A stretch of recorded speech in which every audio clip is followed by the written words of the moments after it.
Hello, and welcome to another fully live Q&A session of Hacking with Friends. My name is Kody Kinsey. I am a security researcher at Varonis, and today I have my good friend and fellow hacker, Alex, on to answer your hacking-related questions.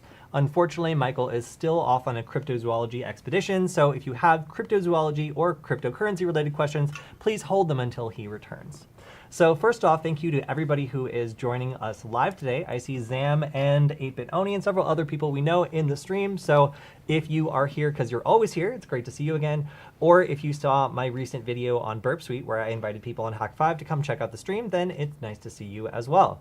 So, all right, we got several different questions, both on our SecurityFWD videos and then on some of the Hack 5 videos we've been doing. But before we get to them, I kind of wanted to check in on the projects that both Alex and I are working on and see if maybe you guys have any questions about those. So, Alex. Yes. Do you want me to explain what I think you have been working on and you can do vice versa? Sure. Okay, so I think you should start though.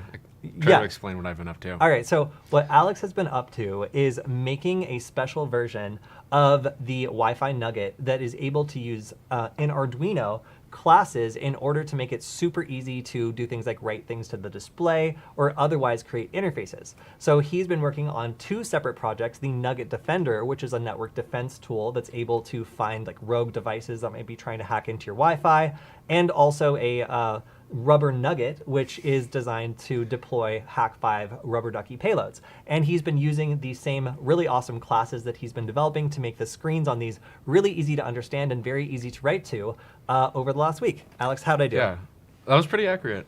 Also, yeah, what's also really cool is I have started to work with like the S2 Nugget, which is mostly your territory, through the Rubber Nugget project. Because you've been doing stuff with like HID-based attacks, like, for example, keystroke injection, different mouse payloads that you were working on.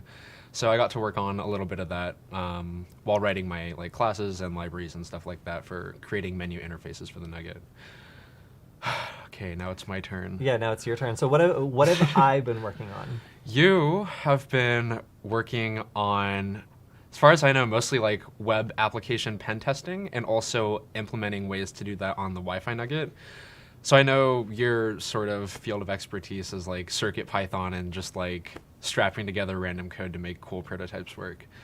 So I think you were working on like a vulnerable web application for the Wi-Fi Nugget, where you could basically replicate the same demonstration that I think you covered in your Burp Suite video.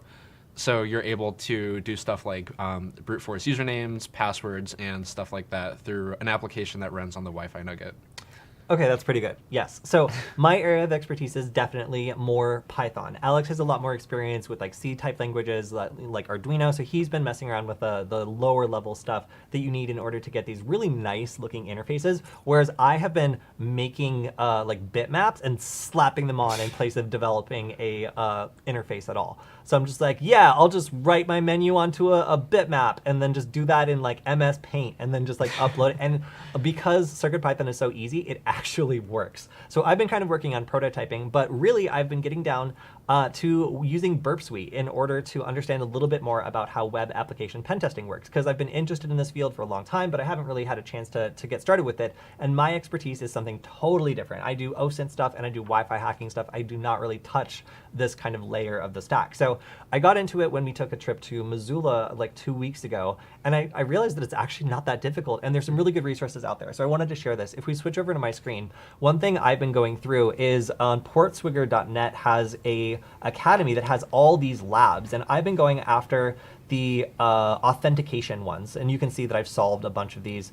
And you just basically use Burp Suite in order to solve these labs, and they all come with solutions. So if it's your first time, like it is mine, then some of these that are like harder, like you can, by the way, these come in different flavors. So practitioner means it's gonna be really super hard. This one in particular takes like 4 hours using Burp Suite Professional in order to do, because you're trying to brute force like every possible 4-digit number, which is 10,000. Dang. So, and it takes like 2 seconds per request. So some of these are really hard. Is that the highest level? Yeah, practitioner is the highest level. Actually, I don't know if expert or practitioner are like, because like, wouldn't you want to be an expert to be a practitioner? I don't know. Like, so those ones are both super hard. But some of the other ones that I've done have been relatively easy, and like this one was not that hard. So I've been interested in teaching other people how to get started with this because I'm a beginner myself and I really enjoy it. And Burp Suite also is just cool. Like, look at all this stuff. It just looks awesome. Like, there's so many things to do here. So I've been learning a lot about this, and then I decided that I like these labs so much that I want to be able to make a version of it that people can deploy on CircuitPython devices. So over the last day, I've been making deliberately vulnerable CircuitPython web applications. So you can use any CircuitPython device that have, well, pretty much any ESP32S2 based CircuitPython device to create a vulnerable web application and then attack it safely and legally with either a WASP Zap or Burp Suite or really whatever you want to do. So I've been doing this in Mu Editor. You can see all my beautiful code here, but yeah, this is what I've been working on, making a deliberately vulnerable web application, and hopefully I'll be releasing this maybe next week as a Hack 5 video, because it's been really exciting to make something that is, like deliberately vulnerable, and then seeing where people make mistakes. For example, if you return a different response for if the username isn't found versus if it is found, then people can find valid usernames, and then if you let them, guess without any sort of restriction, you can obviously brute force the password. So there's lots of interesting ways where you think you're doing a good job writing code, but instead you've given an attacker just enough information to be able to break into a system that I've been learning about. So really cool, and we'll probably be covering that coming up. All right, so one thing I also have to give a shout out to is going to Null Space Labs. So it looks like 8-Bit Oni, it looks like 8-Bit Oni finally checked it out, which is really, really cool. Nice. And I would love to hear how it went, I'm because jealous. we really enjoy that space, and there's lots of cool people there. Also, if you go into Null Space Labs and you take a look at the whiteboard, we wrote that. That was our plan that we wrote for an episode like 2 years ago, and apparently nobody's had an idea that needed to be whiteboarded since then. So if you want to see what our old plan was, then you can go back there and see it, because that's our contribution to that. That was one of our first episodes on the SecurityFWD channel. It was. That was really no, was. that was like 3 years ago, actually. Dang. I'm surprised it's been up that long. Yeah. So one question is, how progressive the surface mount Nugget? So we have, I'm working with the Wi-Fi Nugget here, which we've developed a cool new case for, by the way, that exposes the screen and lets you use it even when it's being protected. But it's kind of fat, I don't want to say that about my own son, but look, this is kind of thick, and the nice thing about this is it uses modules. So we use an S2 mini module that has most of the components we need to make this work. We solder it into the back, and it's good to go. It's pretty simple. But we've been trying to make a surface mount version that's smaller, slimmer, and really cool, and we just got back our first prototype, which is really exciting and awesome. I wish I Alex. had one here, but if we switch over to my screen, you can kind of see what we've been working on. So yeah, this is over here is the new slimmer version of the Wi-Fi Nugget, which uses all surface mount components. And one of the most striking things you can see, just right off the bat, is we got rid of this clunky little module here that has which breaks easily. Oh, It has very fragile glass on the corner, and we found when we shipped these out, the majority of complaints we got was from broken screens because of this one component, which is why we had to design the case to protect it. So this new Nugget is, as you can see, substantially smaller. It's way slimmer, and it's also really complicated for us to build. It took us 2 months to get this prototype back. So we're hoping to be able to mass produce these in the next 2 months or so.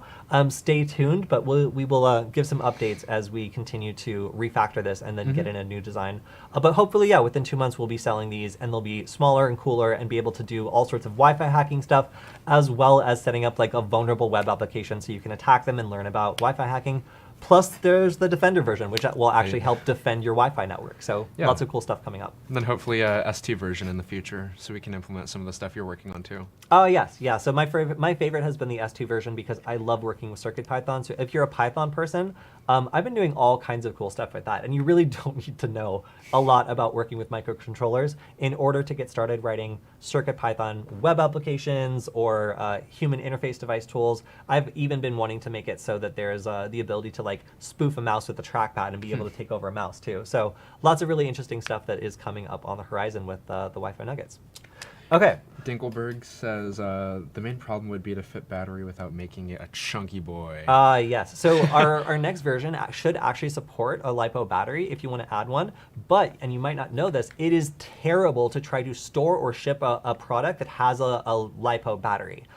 You have to pay extra to warehouse it. You have to ship it in specific crush-proof containers that are more expensive. So once you add a battery, things actually get crazy when it comes to like shipping stuff and storing stuff. So that's the reason that we've made it LiPo compatible, but we haven't like added a LiPo battery that we ship it with. So as a maker, it was like kind of interesting to think like, yeah, we should give it a battery. And then like we spoke to people who are more experienced than us, namely Darren from Hack5, and he was just like, do not ship this with a battery. Like the warehouse will charge you double, the packaging will be crazy. So we're making this so that you can add a battery if you want to make it a chunky boy, but you don't need to if you don't want to. So yeah, I was like messing around with that. There's still some other components I have to solder onto it to actually get LiPo compatibility to work. But the size comes down to still slimmer than the current Wi-Fi nuggets we have, just because like the little module protrudes. Yeah, so this has been a passion project for us over the last like 5-6 months. However And we've long already I've been sold, I here. think, over 250 or so nuggets. So if you're one of those 250 people who have made our kind of like pandemic side project become something that is much more than that, then thank you. We really appreciate everyone who supported that project and helped us make these awesome little hacking tools for everybody who wants to learn about hacking and likes playing with hardware. So it's been really fun. Someday we can introduce them to the real Nugget. Someday, oh yes, my cat is actually the inspiration behind the Wi-Fi Nugget, and someday you all will get to meet him. All right, let's go ahead and go to one of the questions that we had on one of our recent videos. Sure. Alex, what do we got? We have questions from your last video, which was on using Burp Suite. Ah, yes, cool. Cool. Someone asked, Kody, is this your new spot for content, working for/with/at Hack5? Heck yes, it is. So at the RSA conference, like 3, maybe 4 years ago, I got to meet Darren Kitchen for the first time because I just like insisted that we do so. We were there for some totally other reason, but he agreed to meet with us, and we all got along so well that we decided to work together. And the new channel has been a long time coming. We've been doing Hackbite now for like almost like a year, it feels like. And yeah, it's been really cool to develop a new show on a new channel. Unfortunately, Nullbyte is still in limbo. I don't know who owns it and what they're trying to sell it for. Our friend Marcus Hutchkins had tried to purchase it for a good amount of money, and they turned him down and said that they wanted they wanted $500,000. So I wouldn't like. Security stuff gets old really quickly. Everything that's on there, unless it's updated frequently, will become less and less relevant every day until you get someone who's willing to put fresh content there. So I don't understand like why someone's like holding the Nullbyte channel and just like waiting for a better deal, because it's going to get less valuable every single day, at least in my opinion. So yeah, we have no ability to post there anymore. Hack5 and SecurityFWD are where to go if you want to see more stuff from Alex and I. And of course, we also have our Reddit channel if you want to check out for some of the stuff that we are doing as well, although we don't post there quite as much. We're trying to fix that. But yeah, so Hack5 is where we're putting a lot of our more technical content. So if you want to check out the Hackbite show, that's where we go every week, and we'll teach you something new, often Nugget related, but sometimes not. And we'll also be covering more on Hack5 related tools in the future because we love them. Hey, we have a great question in the chat. Oh, what is it? Where can I buy a Wi-Fi Nugget? Hey, you can go to hackcat.com, HAKCAT.com. By the way, funny story. You know the difference between HACK.com and HAKcat.com? Like $7,000 Oh my God. between the different domains. Yeah, so if you want to support this awesome open source project, we have 2 different Wi-Fi nuggets. The one that I am holding is the S2 Wi-Fi nugget, which is based on the ESP32S2. It supports CircuitPython, it loads as a USB drive, and there's lots of cool projects that can do, for example, Ducky script on it. So you can use it as a human interface device if you want. And Alex over here is rocking a D1 nugget. Oh wait, is that an S2 nugget? This is the D1 Nugget. Oh, it's a D1 nugget, right. So this in Hacker Black. This uses an ESP8266 and has the ability to run community projects like Stefan's dauthor, as well as several that Alex is working on currently. Yeah, like the Rubber Nugget, the Nugget Defender, and then also a new Nugget Invader we might be working on. Yes, exactly. So both of them are super awesome projects. I primarily work with the S2 Nugget, which mostly comes in like purple and I think is very cool. Alex has been working with the D1 Nuggets a lot lately. So you can find more content on Hack5 about how to use these awesome little tools. And also if you just want to learn about Arduino or if you want to learn about CircuitPython, they're great places to get started. So thanks for the question. We appreciate that. All right. So what do we got next? Cool, I'll take another question. This one is also from your Burp Suite video. Sweet. Is it just me, or is this an incredibly rare and weird implementation of rate limiting? Would you ever find this in any assessment? Yes. Okay, so I have to address this feedback that I got from this video, which is actually doing really well, by the way. And a lot of people were just like, this would never work in the real world.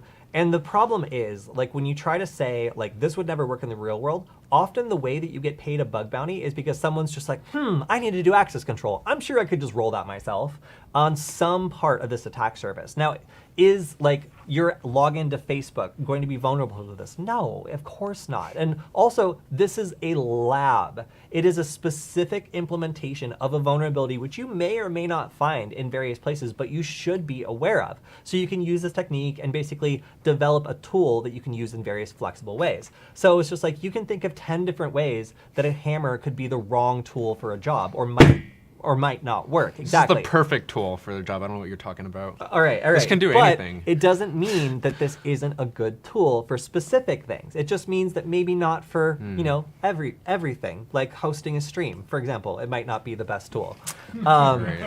But yeah, basically, like this series of comments we got was basically like, this doesn't work for this one thing I'm trying to hack, so it's dumb. When would you ever see this? But honestly, I've seen all, when we went to an unknown city, I won't mention by name because I just realized there's only one library there. But when we went and visited some city and I signed up for a library card, it had all of these vulnerabilities. I could do like weird password reset stuff. Like there's all sorts of stuff wrong with it because it was an old system and like nobody had poked around in it before. And this had been allowed to stay this way for a very long time. So will you find vulnerabilities like this in the real world? Yes, you totally will. And it's a result of just people who, think they did a good enough job.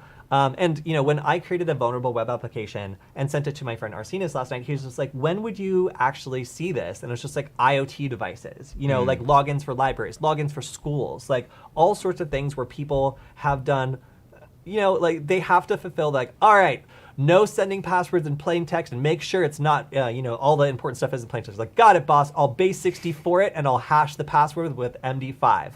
It's like we as security people know that is a dumb idea. MD5 can be easily brute force, and base 64 is it's not like encryption. It's just encoding. It actually makes it easier for us to read.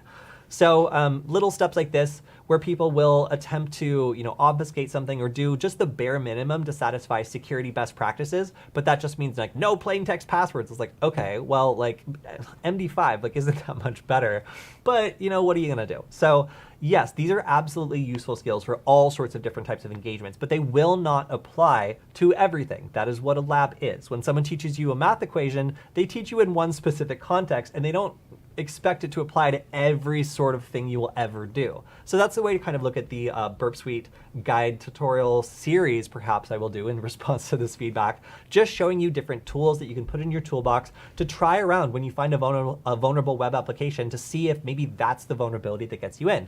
Learning about brute forcing, learning about changing out things or encoding things before sending them, that's all super valuable if you want to be able to get around some of these lazy security precautions that people will put into their code that don't actually really protect them. It maybe just slows you down a little bit. So it is a good question. But yeah, please do not think that just because you watch my guide on defeating one of Burp Suite's educational labs that you are Neo. It's not going to help you to that degree, but it will teach you about specific types of vulnerabilities and the tools that you have at your disposal to poke around and find them.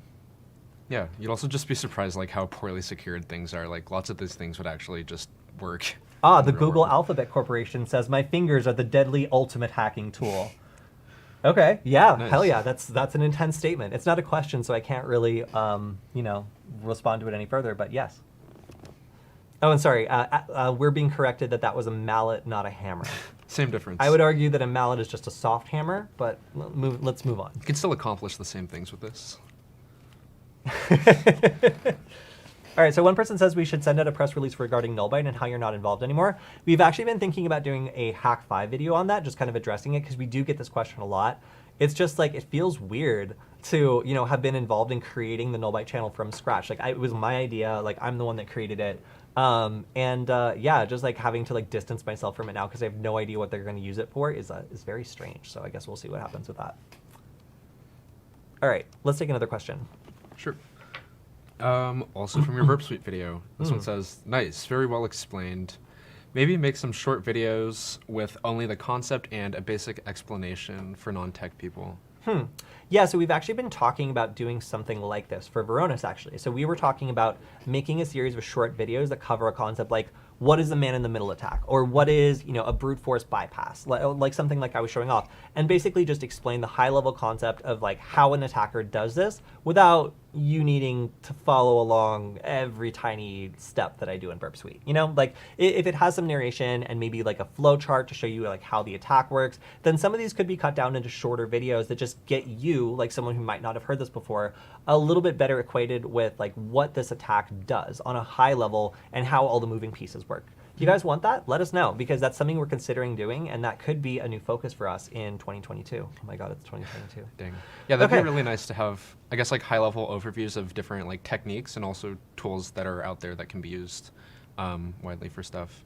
I'd be interested in doing that. Sure. Apparently my nullbyte content was referenced on a Try Hack Me walkthrough as excellent learning material. You know what's even funnier? When my videos are required learning for schools. I've had teachers email me and be like, excuse me, I really like this video series. However, you said a swear in this video, and I cannot show it to my third graders. Can you please remove the swear? I was I made this for free in my living room, and like 4 years ago. I don't even have access to the channel. But yeah, so it is funny how if you make educational tutorials, especially if they're generic enough, people will start to include them in curriculum. So I found out through cross-linking, looking at embedded links and stuff, that there were several Udemy courses that were basically just stringing together my YouTube videos and then requiring people to watch them and then pass a quiz. So someone and this was a real professional guy that had a job and was normal, was doing YouTube doing YouTube focused Udemy classes where every single lecture was me, and it was I feel like I co-hosted this, but I've never met you. Yeah, so this guy was getting good money too from selling this course where my content was the building blocks of all the labs and stuff. And it was just, it kind of blew me away that yeah, once you release content out into the ether, people are like, that's nice, I made that. And then they'll just take it and kind of use it for various things. But that sounds like a very nice shout out, and I do appreciate that they did that. I just think it's funny, the places that my content ends up. I'll also find my content translated into Arabic all the time, just in random places. So yeah, there's definitely and also a lot of our Indian users have just been hi, I am copying every one of your videos and hosting it on another platform. Hope this is fine. I'm go for it. I don't care anymore. I'm not involved. Nice. So there's several platforms that are just a clone of the nullbyte channel. So no matter what language, there seems to be a nullbyte rip for everyone. And again, I don't care. So very funny. I'm starting to see that with some of the Hack 5 videos too, my most recent drone one, I just found on a random WordPress site that was literally transcripted from the video, and then there was also an Arabic translation directly below it. That's what I'm saying. A lot of this stuff is useful for lots of people, and we don't have the money to invest in an Arabic translator, but if someone is willing to take our content and translate it into Arabic and release it there, it's I actually think that's kind of cool. So one question from the chat is, are you guys going to Defcon this year? Oh my God, I want to do that so badly. You have no idea. I am so bored. Yes, we really want to go to Defcon this year. Of course, we're playing it safe. We've been playing it safe the whole time, but it's hard. So yeah, we really want to go to Defcon this year. We're also looking at other conferences. I just got an email for Hope, which looks like it would be really cool. I would love to go to New York, and so would you probably. Yeah, hell yeah. Yeah, so we're definitely looking at going to conferences as they open up again. Defcon is a big target for us. Hope is a target for us, and maybe even the C3 conference if it's on again. So hopefully things are safe and conferences are able to proceed as normal, but I guess we'll see, huh? All right. Cool, another question. Let's fire it up. Nice video, thanks a lot. For more sophisticated brute force protection, does Burp Suite support changing your IP address? I was gonna, so until last night, I saw this question and I was gonna be like, no, idiot, of course it doesn't. That's impossible. But actually, yes, it totally does, and I'm dumb. Nice. It turns out that there's a flag that you can set that shouldn't be supported by most things, but actually is supported by some applications that allows you to set a forwarded by IP address. And what that does is, or forwarded on behalf of or something like that. And this flag allows you to basically spoof your IP address and allows you to make it look like you're coming from somewhere else. So for more advanced brute forcing, then there actually is a way of doing this. And I feel kind of dumb that I didn't know that. But I get the impression that this is not a flag that should be supported by many applications. However, at least one of the vulnerable labs that I'm working on is. supporting it, and I'm going to be learning more about using it probably in the near future, and then I'll probably end up doing a nullbyte, weird just because we're talking about a hackbite video on it on the Hack5 channel. And of course, if you have questions, you can always ask them here. We're also considering, just a little hint in the future, we're considering maybe hosting this show on Hack5 for a week.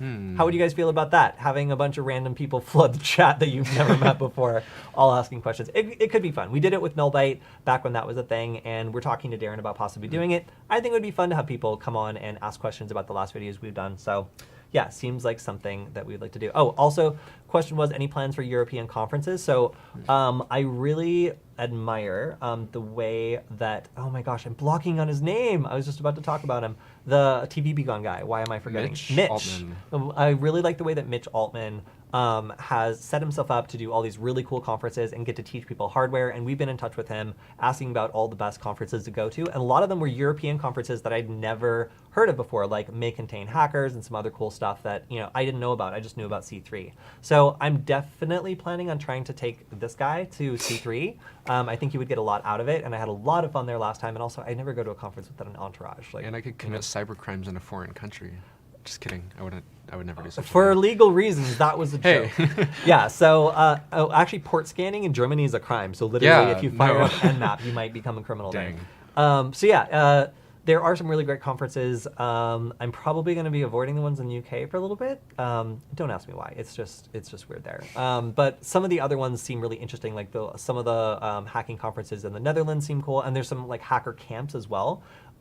Which just honestly sounds so incredibly cool. So I'll be looking into those as things open up again. Obviously, right now it's just like barely worth even checking because you can't go to them. But as things open up, I really do want to go back to some European conferences because I feel like there's a huge difference in the way American conferences and European conferences work. But then again, I've just been to C3, so maybe that's just its own thing. I've still only been to one conference, which was the first one we went together at a ShellCon a few years ago. Oh, yeah. Yeah. That was a small little conference. I like that. Yeah. Someone's saying, am I missing the Hack5 stickers? Well, yeah. Like, how else would you like let random people out in the world know that you're into the same stuff, breaking computers? I don't have any Hack5 stickers. Oh yeah, Dang. you gotta do it. Anytime I'm in Las Vegas and I see like somebody in front of me with like a Hack5 patch on their backpack, it's like, oh, we're both here for the same reason. Like, we're here to break some computers and do some hacking stuff. Nice. So one question is how to get started with bug bounties. Well, the web application stuff that I'm doing right now, like the Burp Suite stuff, is absolutely where you want to get started because even if you come from a point of very little knowledge, the labs are really cool because they're real web applications that are really vulnerable that you can attack and you won't get in any trouble because you're supposed to. And they can teach you all the fundamentals just by reading the solutions to the labs and going through the motions and doing them yourself. There's also video guides on how to defeat these, which I think are really cool. I've done one myself and they have not yet put it as one of the community examples, but I hopefully will be able to start submitting some of those soon so that you can see some examples, not just from other community members, but also from us. But I would say once you start learning how to use Burp Suite or OWASP Zap or something like that, you will have the skills necessary to get started testing applications. And that's really the first step, is like being able to find some of these dumb problems in IoT devices or other applications that you can get paid to turn them in. So first, I would say these free labs are a really good place to get started. And then after you feel more comfortable, you can try joining some bug bounty programs and seeing whether or not you find anything. All right, shall we take another one? Yep. Okay, this question, just a suggestion, I guess. Hack5 needs to make a course series. I would pay good money for a course from you guys. That's nice to hear. Yeah, so we've been trying to make a couple decisions about what kind of content we want to make and what we want to cover. So some of the stuff like Burp Suite tools, like that's really easy because lots of people want to learn that. It's probably the easiest way to get started with some of this stuff, and it really makes a lot of sense. I mean, we can also do things like covering Hack5 tools, which a lot of people in Hack5 have asked us to do. And we've been looking at some of the more interesting things we can do. Like, Alex, what were some of your ideas for Hack5 tool-related episodes? I was thinking of doing stuff like maybe war driving with the Wi-Fi Pineapple or other spicy like implementations or applications for Hack5 products that just haven't been done yet. Also like add-ons like slapping a GPS module onto it or stuff like that. Yeah, I think the number one requested one we've gotten is 5 gigahertz. Yeah, lots of people have asked us how you can get started using 5 gigahertz on the Wi-Fi Pineapple. And Alex, you had it working, right? Yeah, I literally, the new Mark 7's cool because it just has like a USB port that you can plug into. So I just like slapped on a 5 gigahertz Panda adapter and it was able to directly interface with it. Yeah, so we've been talking about even like in the future contributing to some of the add-ons that you can do for the Wi-Fi Pineapple and maybe even making some hardware stuff. So if that's something you're interested in, please let us know, because it's a really cool device and it seems like there's lots of different ways you could expand it and do some really cool things with it. Yeah, also like the ability to do, or rather add on like plugin modules to the interface is really cool. I want to figure out how to integrate like the Kismet UI with that possibly. Yes, and we're getting some questions from, well, rather an encouragement from Potato Bois. Please do war driving with Wi-Fi Pineapple. Sure thing, Potato Boy. I think it's pronounced Bois. Bois, all right. Yeah, I think it's French. Maybe it's potato. Oh, yeah, it could be. Yeah, sure. So another question is, can we do a session on Ctfs for beginners? Hey. Yeah, well, basically, I'm kind of programming one myself, but it's really, I honestly really like the Burp Suite labs because like they're so like repeatable and like they have great documentation. So if you're a total beginner and like you're not totally sure like how to start feeling around for stuff, I think that basing a CTF off of some of the Burp Suite labs is probably the easiest way to go for getting someone to be familiar with the way these sorts of things work and like make sure that they don't get too lost in it by throwing them anything too incredibly hard. But yeah, like I would really like to start doing some more, for example, like writing a vulnerable web application, like how easy it is and how you can set up authentication that has flaws in it and then try some of these tools to hack it. I think that's actually going to be my next episode. So provided you will accept an episode on writing and hacking a beginner CTF web application, then, you know, there you go. Like that's probably going to be the next video I do next week. I've written like so many legitimate like web applications that ended up just being so like poorly structured that they end up like inadvertently being vulnerable. So I guess if you're like trying to write a web app and it's like pretty crummy, you can rebrand it as like a vulnerable web app. And Rational Bushcraft also mentions that TryHackMe has a good burp room as well. So I actually didn't know about that. I'll probably be checking it out soon. I've been getting into the weeds of some of these labs are crazy though. You really have to check to make sure that it's not like expert or practitioner level or whatever, because some of them are like you have to like inject like your own like callback and like I don't know. It just goes way beyond like analyzing responses and like changing stuff. Like honestly. But yeah, there is a lot out there, and there's a lot you can do with these tools. I just, for example, don't have a lot of experience with like JavaScript or web frameworks or like any of the things that these more advanced attacks kind of rely on you knowing about. But they're still really interesting, so I'm kind of getting through them one by one. You've at least been working in like Python, and lots of backend stuff is usually coded in languages like Python or Java or stuff like that. So you've been able to like pull together like the thing that allows you to create vulnerable usernames and passwords and stuff.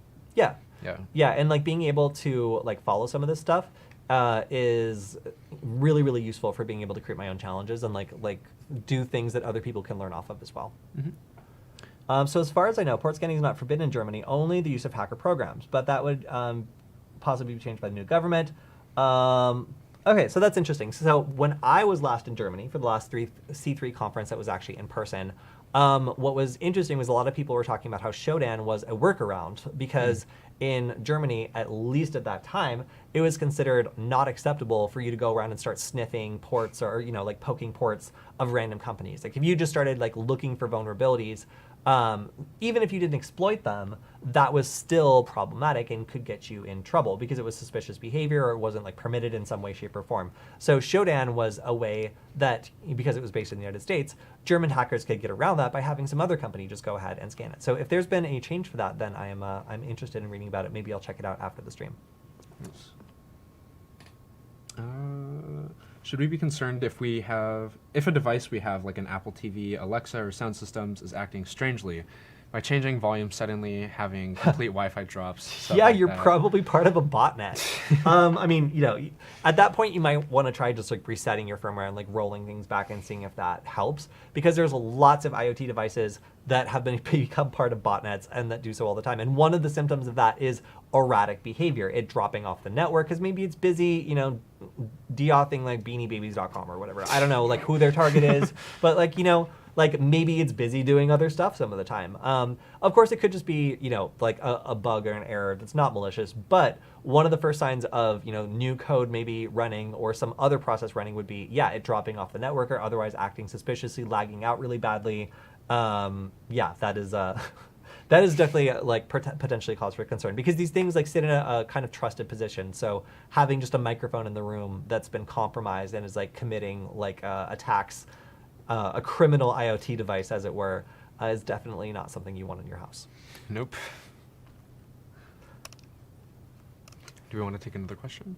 Yeah, so one question is OSINT a good aspect of pen testing to focus on? So OSINT is a part of a lot of jobs besides pen testing. And while it definitely has a huge role in pen testing, I wouldn't say, no, it is definitely a really important skill when it comes to like stalking your target and figuring out what the weakest link is.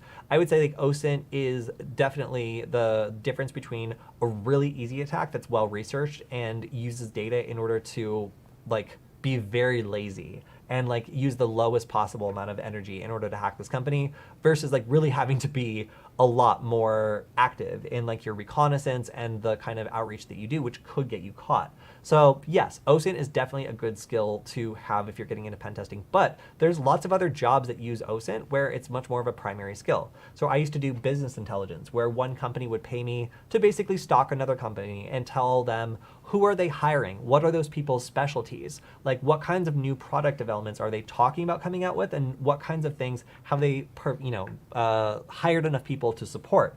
What are the job listings for these companies saying about what they're doing and what kinds of responsibilities they'll be doing? There's all sorts of things that I was hired to find out about other companies that these businesses were strategically competing with and wanted some advantage on knowing what was coming next. So OSINT is also in reporting. I have done lots of training for press in learning how to use OSINT to investigate all sorts of stories that they're doing. It's used in intelligence. It's used in law enforcement. There's actually tons of different jobs that use OSINT, and pen testing is just one of them. And in fact, it's one that I barely think of when I think about the kind of people that usually approach me asking for OSINT training.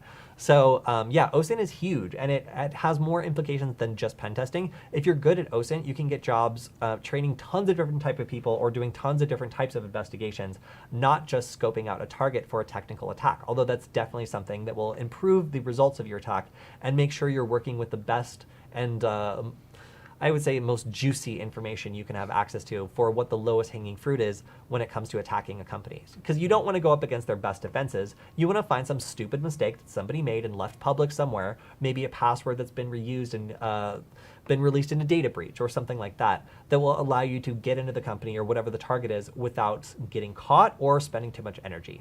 So yeah, I would say OSINT is definitely valuable, and it's a skill that just keeps on giving when it comes to the kinds of jobs you can get when you're good at it. What would you say? It also depends kind of on the scope of like the engagement, because like there's also different levels of, I guess, open source intelligence, or at least reconnaissance, because like reconnaissance is definitely an important part of pen testing, but it depends how far you want to take like your OSINT research. Like if you're actually trying to like social engineer a place and like disguise yourself as like an employee and infiltrate it or something like that, like yeah, you'll need to do some background research. But if you just want to get like a general lay of the land or an idea of like the network that you're trying to infiltrate or something like that, OSINT isn't necessarily like the biggest part of pen testing. Just depends like if you're more focused on like, I guess, social engineering or just like sitting behind your computer doing computer stuff. Yeah, so one thing about OSINT also is, I was having a conversation earlier this week with someone who wanted to get into doing like cyber investigations and stuff like that. And what I had to kind of tell them was, you need to have an investigator mindset in order to use OSINT tools. The most important thing about learning to be good at OSINT is not learning like where the data lives. It's learning the difference intuitively between good data and bad data, and being really, really strict with yourself about the kinds of sources that you will trust and use to make decisions. So the problem is, like, you can take a smart person who has no experience being an investigator and put them behind an OSINT tool, and they will find every piece of data out there. That's not the challenge. The challenge is distilling the data down into a picture that makes sense, that's actionable. And that is something that takes a bit more experience and practice with. So a lot of the things behind research, traditional research, formulating an excellent question that's answerable. That is the most important thing to do before you go off on some fishing expedition and find every piece of data in the world. Deciding when it's over, what the goal is, what the scope is, and making sure your question in the first place is actually rationally answerable is incredibly important. And you can't just stick someone behind an OSINT tool and expect them to be able to filter between good, real primary source data and then just kind of junk tertiary data that's been, filtered through 3 different sources and no longer has any sort of authority. It could be wrong, it could be out of date. There's lots of different ways where a piece of data could completely throw off your analysis because you didn't put it in the right context. And that's really the hardest thing I would say about OSINT is developing like an investigator's mindset and making sure that you don't just jump in before you know what you're asking. Because these tools will return tons and tons of data. That's no longer the issue. The issue is filtering it down into the one piece of data you need in order to solve a question with authority and make it so that someone can actually act on that data. Because nobody really will pay you for data that they can't act on. So just a little note about OSINT. It's kind of exciting at first because you just get so much data. You're just like, wow, I'm great at this. But that's actually bad. Like if you can run a search query and get the single one piece of data from the right source that answers your question absolutely, that is a great investigator, as opposed to someone who has like 100,000 results that they have to go through in order to answer the question. So I guess this applies broadly to, just stuff like Google searching too, like being able to query for the exact thing you want using, just like specific search terms and stuff like that. It's important, just like narrowing it down.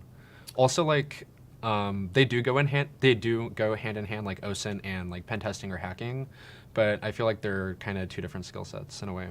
They are, because like again, some of the best people who do OSINT work in business intelligence. Like they can, like I read a story about some lady like measuring the amount of rust on like rail car tracks in order to figure out the what capacity this like lumber mill was working at to decide for some other lumber company whether there was enough like capacity in the area to like build another mill. And they paid her to basically do this insane like science to figure out exactly what how much of lumber this other company was producing. So these are where some of these investigators are really, really smart and they're really clever and they have nothing to do with hacking. They get into OSINT in order to deliver on like commercial interests, or they could go into being a spy. There's lots of different places where, if they're doing investigations or reports where they would need this skill. So OSINT is a great place to get started, even if you're not sure if you want to get into pen testing or cybersecurity. Because once you become a great investigator, then there's lots and lots of different places you can work. If you didn't know about business intelligence, it was actually really fun.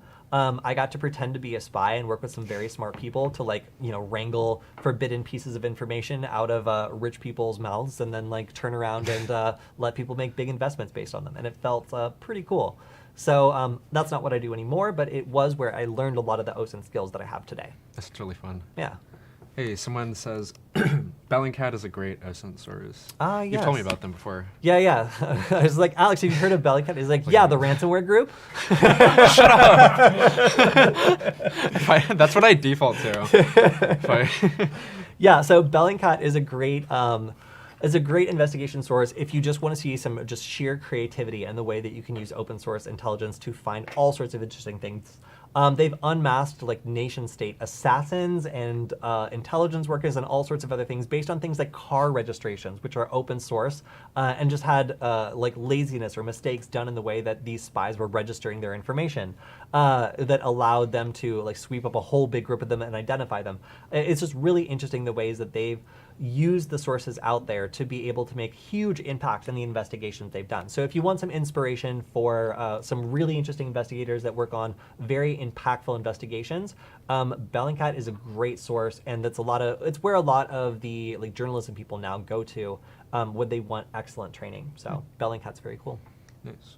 Of course, also shouting out Maltego. I had my Maltego video on Nullbyte just shot up in popularity because Maltego released training videos and then linked to my videos after, so it naturally progresses to that afterwards. So I had a bunch of people being like, "Hi, can you download this suspicious PDF? I was a victim of some sort of romance scam, and now I need you to tell me who this person is that did it." And I was like, no. So yeah, but Maltego is also a good way to get started. It's just a bit overwhelming because of all the reasons I said before. It'll bring you back tons of results, but if you don't know how to sort through the bad and the good ones, you just end up being kind of overwhelmed by the amount of things it finds. Let's see. Do hackers use IRC? Yeah, hackers use IRC. Do you know what IRC is? Yeah, Internet Relay Chat. Yeah, have you used it? I actually use neural implants to like communicate with my hacker network, like telepathically, and we like exchange code and hacker stuff like over like the neural net. You've never told me this before. We agree not to talk about it. All I'm right. sorry. All right, so I use IRC, yes, but I usually use it for like conferences and hacker spaces because those are the two places where I see that it is used all the time. Do I use IRC to communicate with my friends? No, I use Signal. But when it comes to all sorts of other things that I participate in, then there's definitely old school hackers that insist on using IRC and will not use anything else. So I've had to learn. I really like, my personal favorite is IRC. Which is like a terminal program for like IRC access that is so cool. It's just like it's very like old school and fun. I loved to just like run it in my classes, like because it looks like I'm communicating with just like the darkness. I've actually never used IRC. Really? Yeah. Yeah, I really like that part. I think it's fun. We should just start an IRC group for fun. It sounds fun. Great. Yeah, that sounds really fun. Hey, we should start like a Discord. How about? Oh wait, we already have Discord. Never mind. Yeah, I don't. It could be Discord. Name me a mods. Discord that's like doing well and like is like thriving and succeeding in its lane, exactly. and I'll start a Discord. So one person just comments, it's been 20 years since I was in the technology world and my knowledge feels obsolete. I feel so far behind. I wish I knew where to begin to get back involved in the craft. Okay, so I've got good news and bad news. And they're the same. The good news and the bad news is things are pretty much the same. Like there's a lot of like network standards and other things that have stayed pretty much the same, and even some of the same programming languages are still like popping up and being used in all sorts of crazy things. So if you have some pre-existing knowledge of the tech industry, or if you worked there before, like a lot of the things haven't changed, and it's frustrating in some ways because some of these standards are so old they predate me knowing anything about computers.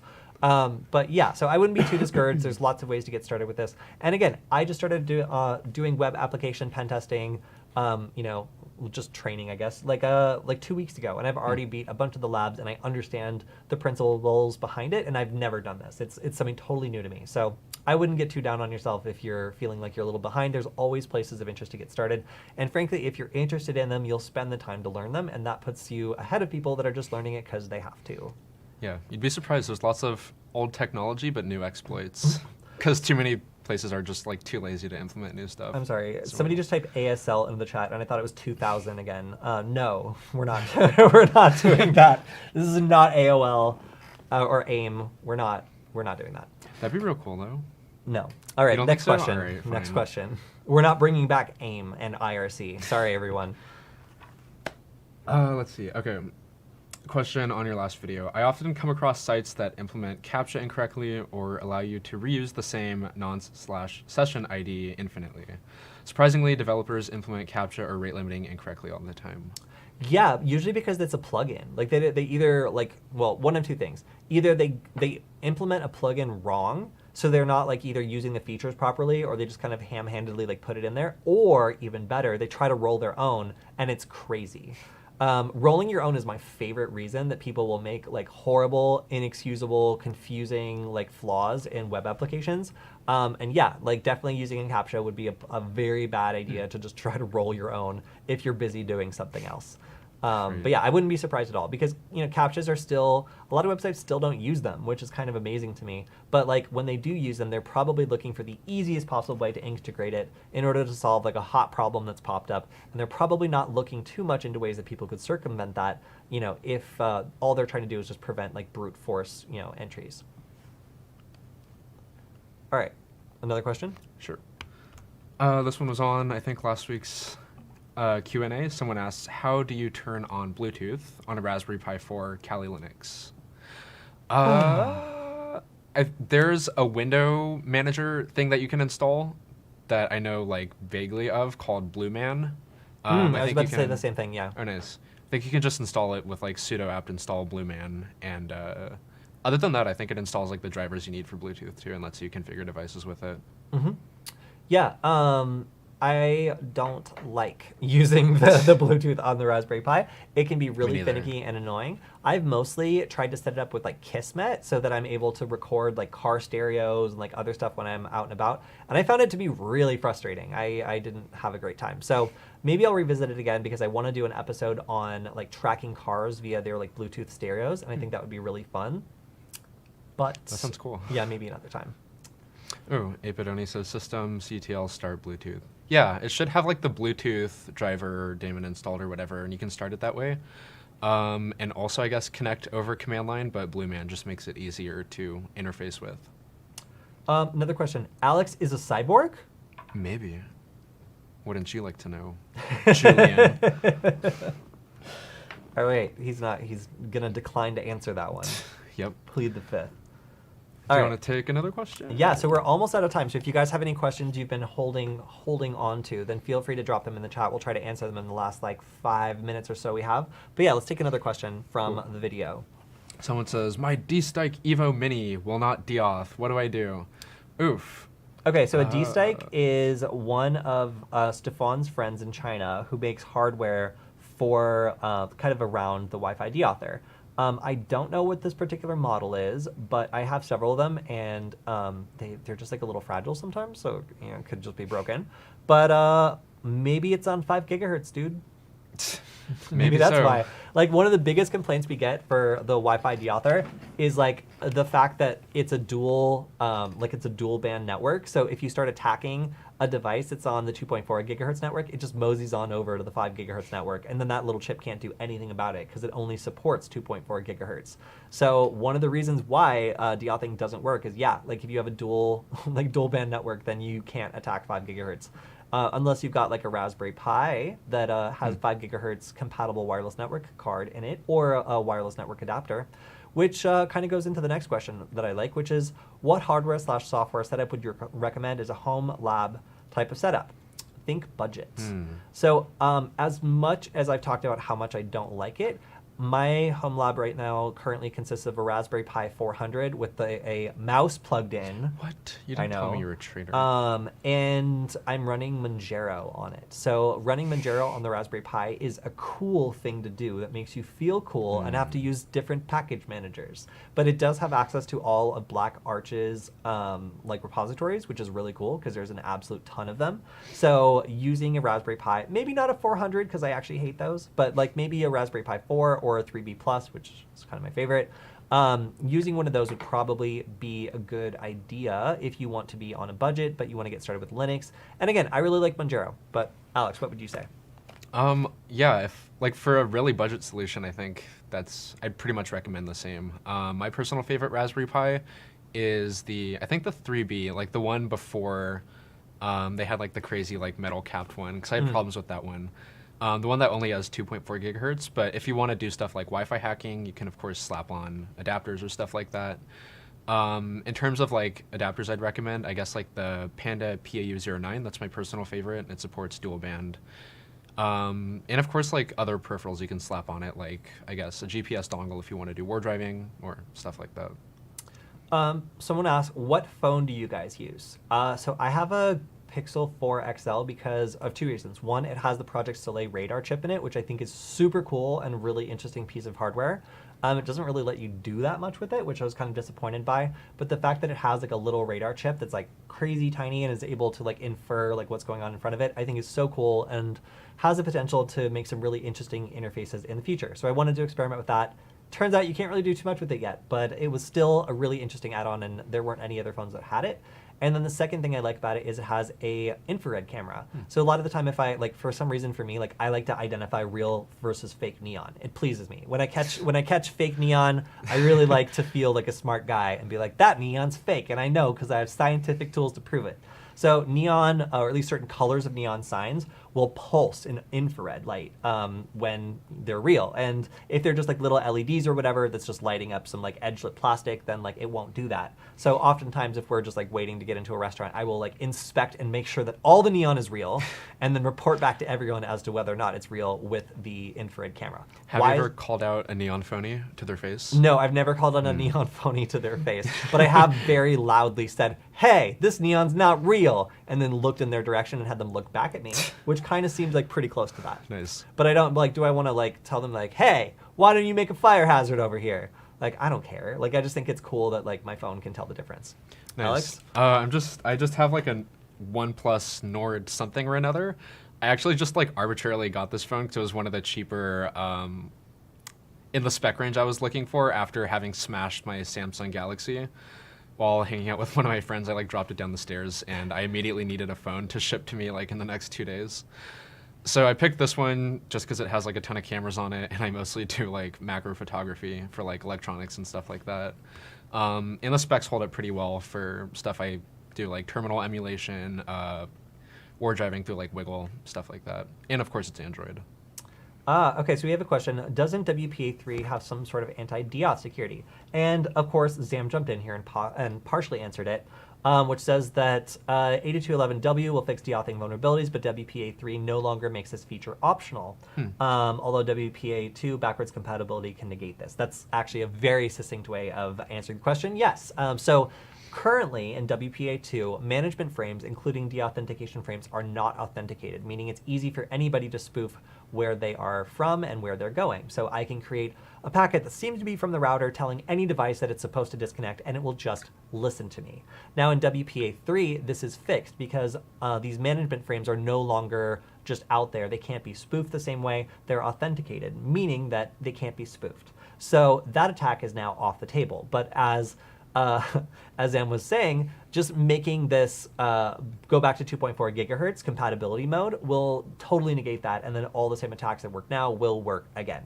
And frequently that is something that people will do in order to get around elevated security. They'll just downgrade it to an older version. And that's the kind of attack that you can see probably still working against WPA3 in spite of those protections.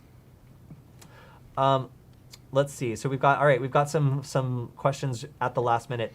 Any good IoT hacking materials available? Have you been tempted to hack someone as a prank? Tempted, you say? Alex is going to sit out of this question because I am preventing him from answering for many reasons. But I will say that every time I see a cloud printer connected to the network that just lets you print anything, I will print. I print every time. If you let me join your cafe network and you've got a printer on the network, I will print to it. Let's see. I think I printed like a Minion flag last time at like a coffee shop. Gotta represent our culture. Exactly. So so there are times when I'm just like, I'm just gonna print this. I don't care. I'm at the dentist. Like they're just gonna get a state flag on the printer, and it's just like, maybe they needed that little pep. A little bit of patriotism that day to see the state flag come out of the printer 10 times. But should you do stuff like that? Probably not. But air printing doesn't require a password. Like, how do I know that I'm not supposed to print into the printer? Anything further than that, like for example, accessing a device that does have a password, or maybe changing settings in like a disruptive way that might like kick people off the network or cause a bunch of people to start shouting in like a coffee shop. You should probably avoid doing that because that could end up being more problematic. Sorry, you have a little cough there? Yeah. Yeah, well, all right. Just saying, let's go ahead and move on to the next question. Shouldn't leave like unsecured let's go ahead and, all right, buddy, that's great. Yeah. Okay, sure. Cool. All right, so I think that is all the time we have to answer today for legal reasons. And so if you guys had any questions we didn't get a chance to answer today, feel free to leave them on the YouTube channel. We will get to them next week.